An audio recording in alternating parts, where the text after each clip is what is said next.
Alright, let's begin where we left off at the Center for Enlightenment Production, the Book of Remembrance.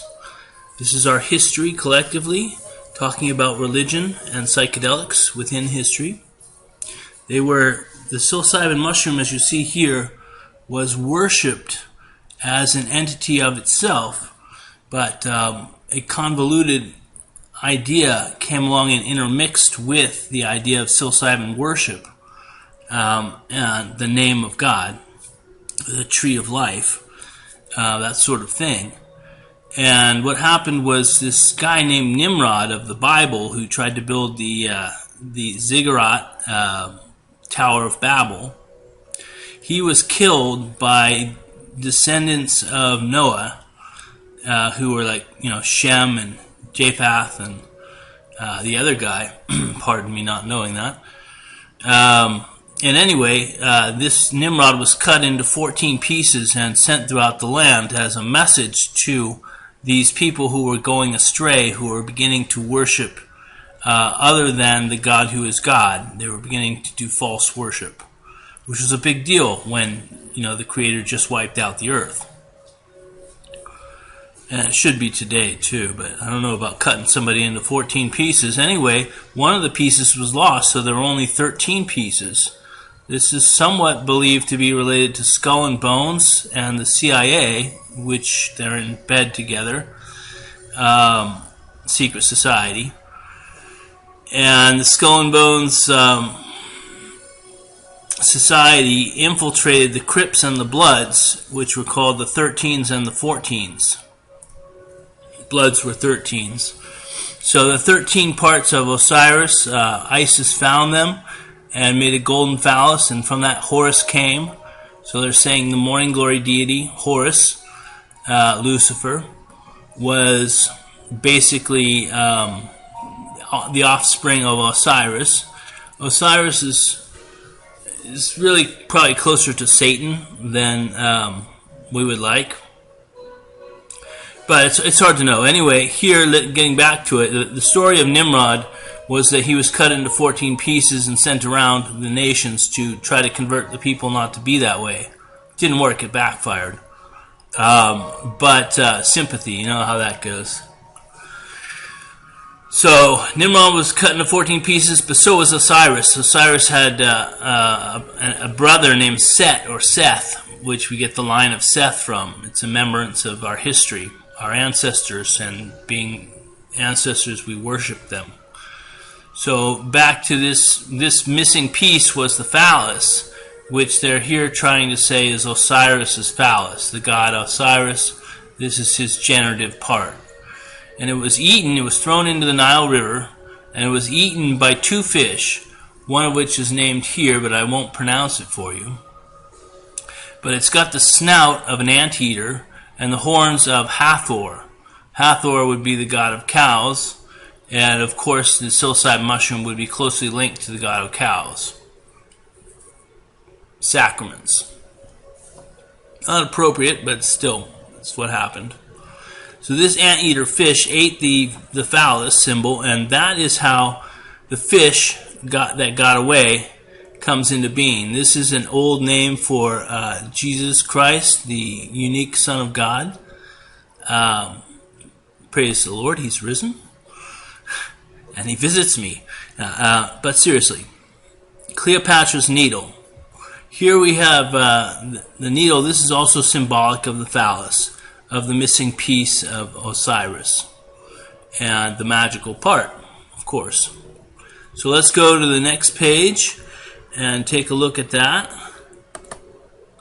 Alright, so here we have the stone the builders rejected. This again is the phallus with the bluing. And this is the capstone, the missing part of the pyramid, the psilocybin mushrooms. So it is the stone that the builders rejected.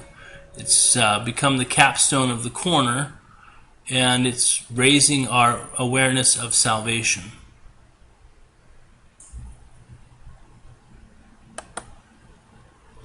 Here the Egyptians would party using mandrake. You see the mandrake portrayed here. And on their heads they had the psilocybin cubensis caps. They were made out of wax that they actually wore. but they were symbolic of being under the presence of that medicine, which they considered very holy and very sacred.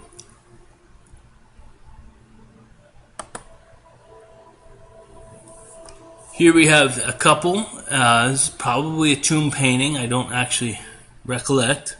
But this is the flower, the blue lily of the Nile, which is being smelled here, but is symbolic of its presence or its use.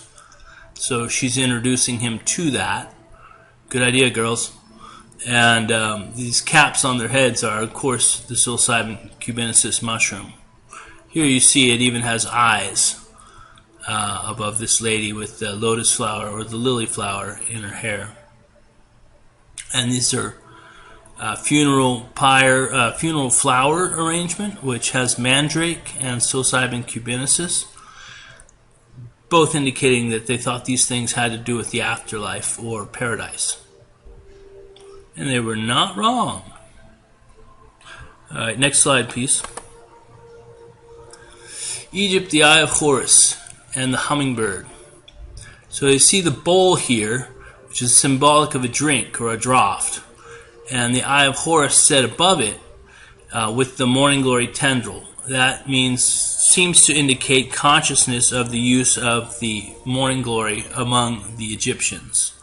Here we have a hummingbird man, head of a hummingbird, body of a man, and the bowl. So it means a hummingbird practitioner, and the hummingbird is, the morning glory, I should say, is being spoken of here purely symbolically, with the tendril being the most obvious part. But the cap, this is the symbol for bread in Egyptian, and it's a bluing bun, so it indicates psilocybin. So what they're saying is, like psilocybin, this morning glory is a medicine of spiritual value. All I could say is that it wasn't that good for me.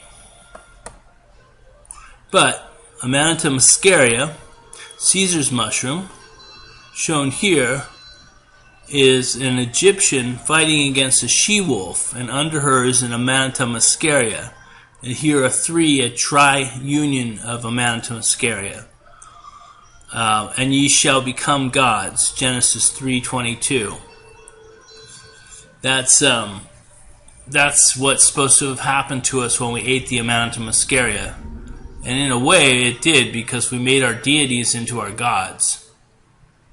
Zeus being Adam, Hera being Eve, Athena being the reborn Eve under the serpent, the morning glory. It's convoluted, but it's really not that complex.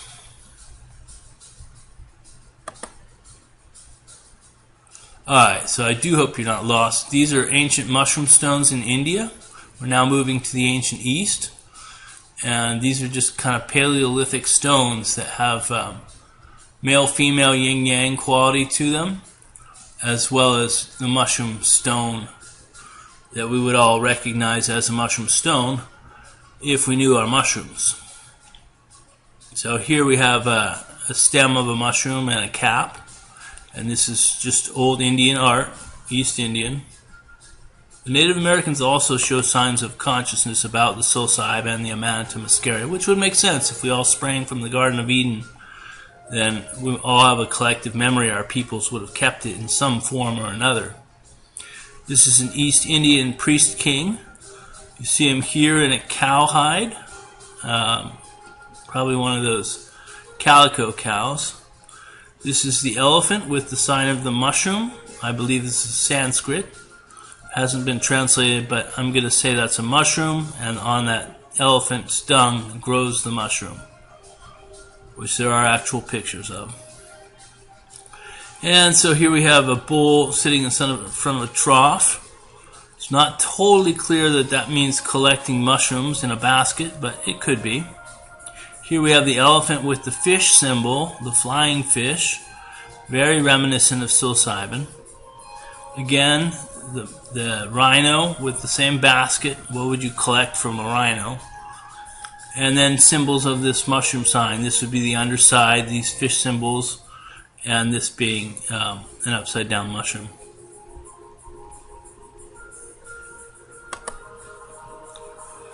Okay, so more pictures and glyphs from ancient India. These are showing water buffalo with a mushroom symbol above it. These are the same kind of picturesque idols that were seen in the Sumerian culture, so that would be carried over. A three-headed water buffalo, kind of symbolic of the psychedelic state. More likely that than an actual three-headed buffalo. Lion with the symbol. The lion, the big cats are always associated with the psilocybin. Here we have a shaman with buffalo water horns and a mushroom kind of thing in the top. And behind him is a tiger. This tiger has the horns of a buffalo. What I'm suggesting is that that's all because they're referencing psilocybin, the big cat.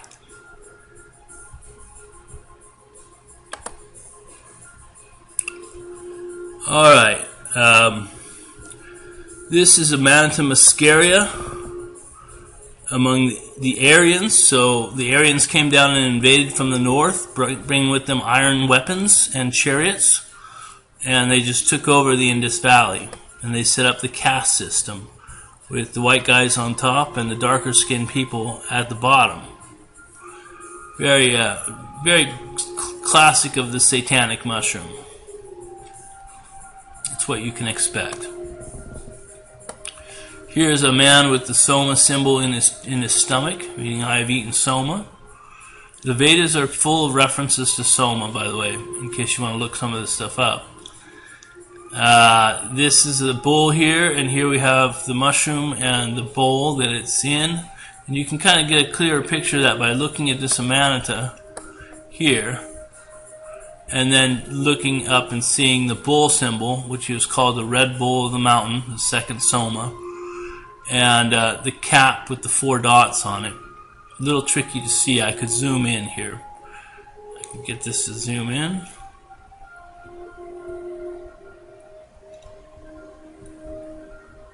Alright.